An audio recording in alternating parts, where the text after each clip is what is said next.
Hello, and welcome to the module on using surveys for dissertations.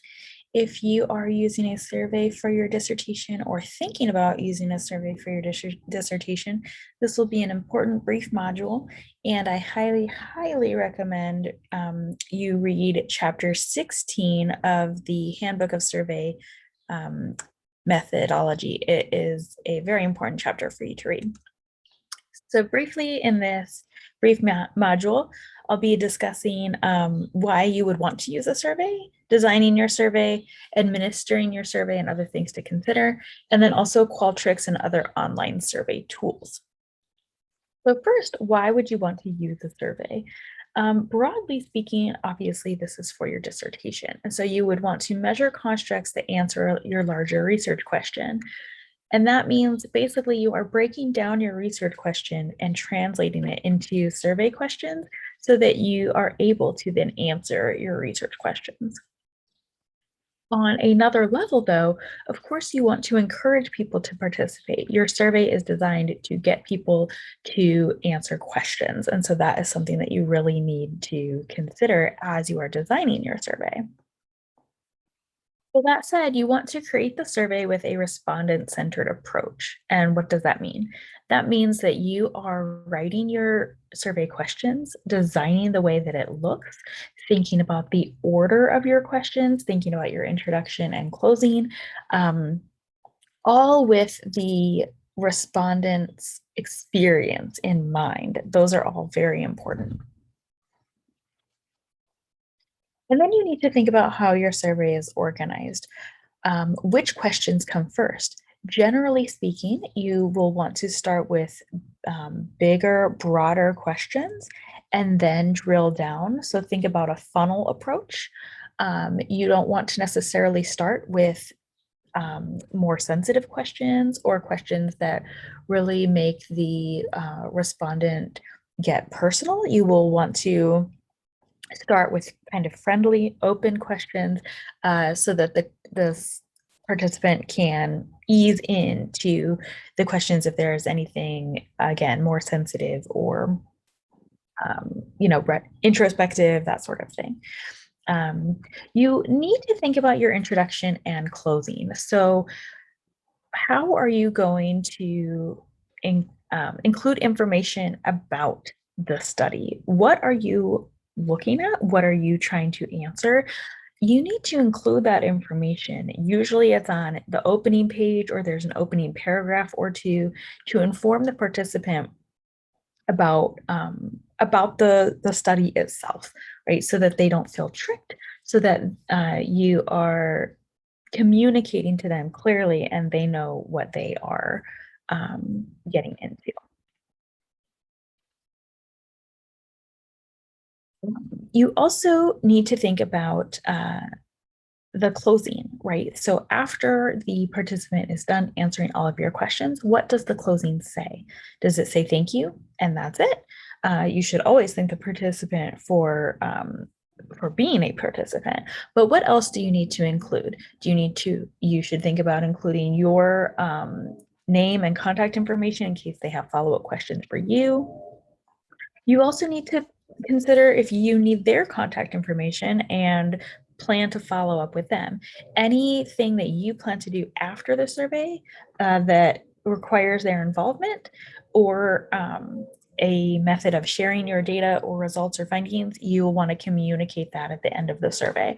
Again, any of those follow-up steps. It might be that you do not need their contact information. Do not request it if you will not be using it. And if you are requesting it, be clear to the participant why you are requesting it, how you will be using it, and how you'll be storing it, and certainly how you will not be sharing their information.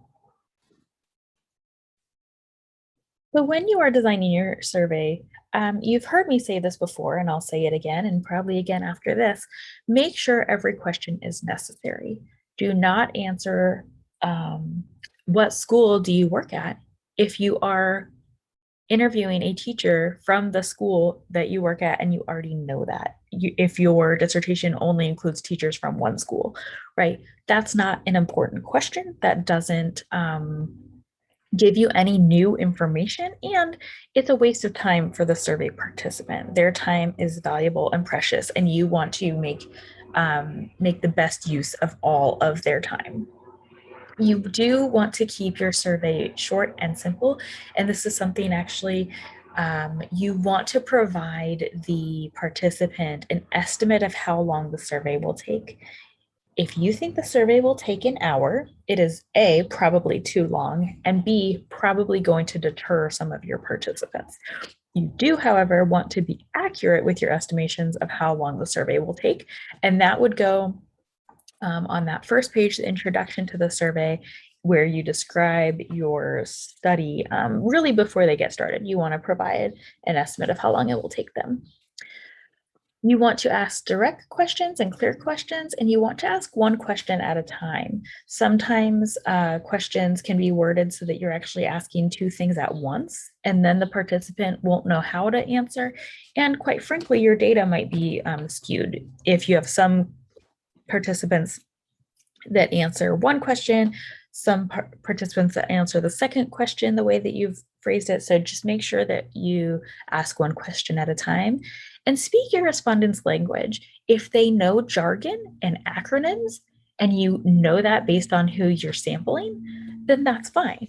However, you might not want to use jargon and acronyms, say for a community sample or a sample of parents, right? You want to make sure that everything that you say in the survey is clear and readable and not unnecessarily difficult. You don't need to be flowery or verbose. Again, you want to be clear, ask one question at a time, and use a common language. It's helpful to use response skills.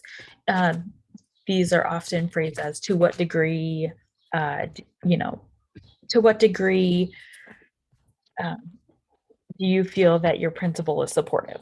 And, obviously then the range is, fully disagree, fully agree, those types of scales. You can read more about this in the chapter. These points or these scales are usually on a 5 to 7 point scale. Those are most reliable. And then make sure that you can rephrase yes, no questions if possible. If you have a survey where every single answer is just yes or no, you're probably not going to be able to answer your research question to the degree that you're hoping. And make sure that you rephrase questions that match what you're actually trying to get at. If you are wondering if a person agrees with a statement that you say, then you don't want to phrase it with how often. However, if you're curious how often the teacher goes to professional development opportunities, then you should not say, to what extent do you agree with attending professional development opportunities? That's actually a different question, right? So you really need to think about the very specific wording. One note I want to make here is that the presentation from Dr. Zarate on interviewing, many of those skills, techniques, tips that she provided you are relevant for survey design as well. So just think about that video, her module, and you can apply some of those tips here as well. When you think about designing your survey, there are a couple ways of phrasing questions. And the first is endorsement. So again, this is the strongly agree to strongly disagree. That would be on that scale.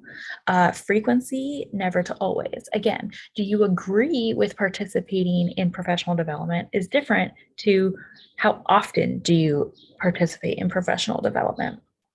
And then you can get at intensity. So these are usually phrased as opposites. So very boring to very interesting. That might be a way to phrase it. It could be very boring to very not boring, except generally we don't speak that way in English. But positioning, again, just different ends of the spectrum is intensity.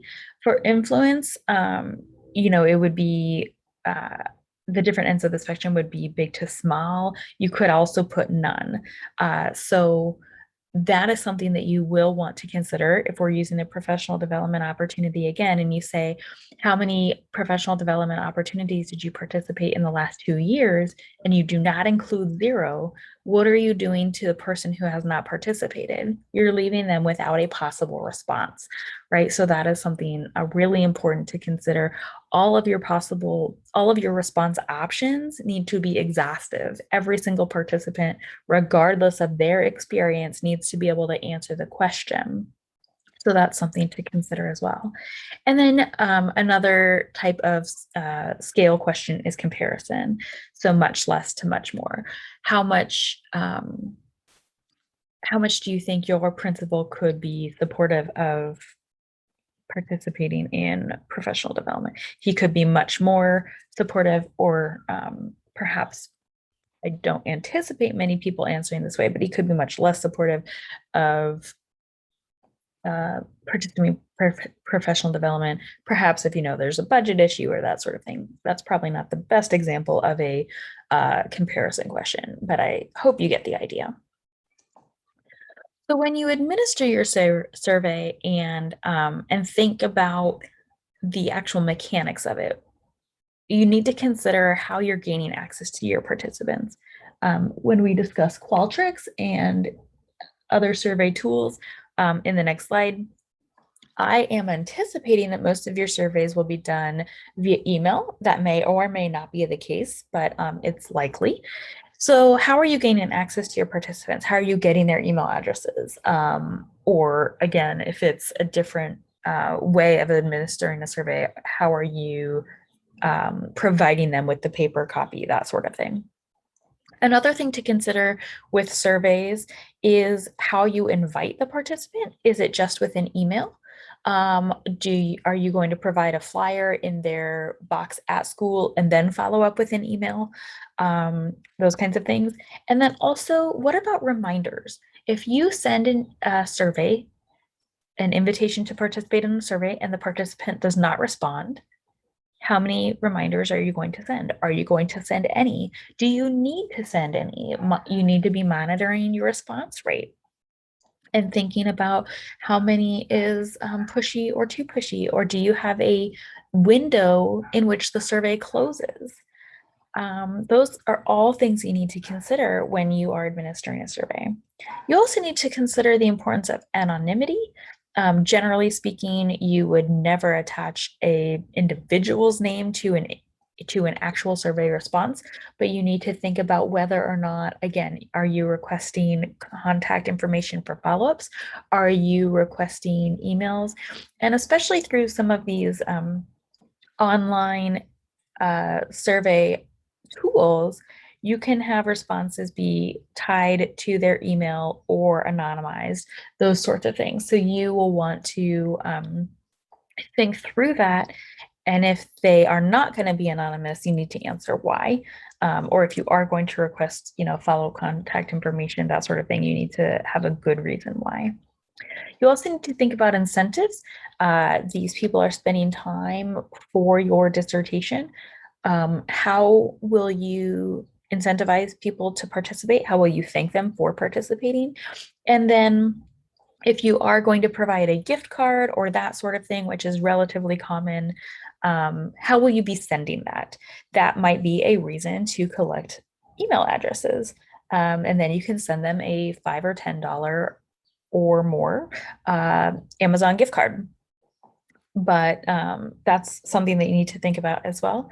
And then data collection and management, I'm just going to talk about this briefly here. Usually the online data collection tools will gather information and you will be able to export it into Excel, but that's just something to think about. How you will be exporting that, how you will be saving that. Again, you want to make sure that your data is secure. If something happens to your laptop or your thumb drive, which you should not keep data on, what happens to your dissertation data? How are you protecting your participants? That sort of thing. So we'll also talk here briefly about Qualtrics and other online survey tools. There's a whole lot of options out there. You've probably heard of SurveyMonkey, you've probably used Google Forms. I personally like Qualtrics for the reason that it gives you the most flexibility in how you can create your questions. I've done a few surveys in Google Forms, and they don't give me the options that that I want in terms of creating some matrix questions or multiple choice for certain respondents, that sort of thing. The skip logic in between questions, which may or may not make sense to you at this point, is just much more flexible with Qualtrics. So I highly recommend it. We have a free access, through your Fullerton login. So I'm going to stop sharing this real quick, and we can go through Qualtrics online in just a second. Okay, so this is the Qualtrics page. I've already logged in using my Fullerton login and created a title for my question for my survey. I've only created 2 questions, but I just want to show you how maybe not intuitive, but it is user friendly. So I've created one question here. What grade were you in when you first thought about attending college? And I have created exhaustive options based on my sample, right? I am sampling 12th graders, so therefore this really includes all possible options. If I were sampling 8th graders, I would not need to include any grade higher than 8, right? That doesn't make sense. I will have no responses for those participants anyway, or for these 2 options. Again, you can see that this is mutually exclusive. There's no participant that doesn't have an answer, right? Kindergarten or earlier. Perhaps a participant has memory of thinking about college when they were 3 years old or in preschool. That would be included here, right? All the way up to 12th grade. To create the question, you can see that it is multiple choice. And it populates these bubbles, and this is a select one option, right? Here I have 6 possible options. Oh, sorry, this one. Here we go. This is selected now. Multiple choice, I'm only allowing 1 answer, and I have 5 choices. If I want to add another possible response, I just click the plus button here. I can take that one away. And that's what it looks like here. The second question, you might need to include both of these different types. It is another multiple choice, but here I am allowing multiple answers, which creates, instead of these circles, right, these squares. We've all seen surveys like this before. Who influenced me? My parents, my siblings, and my teachers. I also want to include other with an option for filling in the blank here. So when I did that, I clicked on other, a little caret comes down here, and I selected, I think I've already selected it, but there's an option for adding text here. So you can see here that I have 6 survey responses or 6 possible options. That's what that looks like. To create a new question, right? It's pretty obvious. Select a new question here. And this is what I was talking about, the flexibility that Qualtrics provides. Here's a matrix table. I really like this option for some questions. They may or may not apply to your survey or your research question. That's perfectly fine. But let's say you were asking a person about the last 3 years of their teaching. Up here, you might say something about thinking about the last 3 years of your teaching. Were you highly unsatisfied, satisfied, or highly satisfied? And then you would maybe write year 1, year 2, year 3. That actually might not be clear. How about you say 2021, 2020, 2019, something like that. And then you would put unsatisfied, satisfied, highly satisfied, right? So this allows the respondent to answer really 3 questions at once. Otherwise, you will be asking, in 2019, were you satisfied, highly unsatisfied, highly satisfied, right? 2020, you repeat the question 3 times. This is a way to kind of accelerate the survey itself. And then there are just lots of other options here. I also really like rank order, right? If that might be relevant for you, or a sliding scale. This is you can decide if this makes sense to you. What percent of students in your classes in the last 3 years, passed, that sort of thing. I really like these different options that, again, Google Forms and some versions of SurveyMonkey just don't provide for you. So I'm going to stop there. I hope you have learned a little bit about how to design a survey. And if you are using a survey for your dissertation, you will have a draft of that due the next week. So think about that and let me know if you have any questions.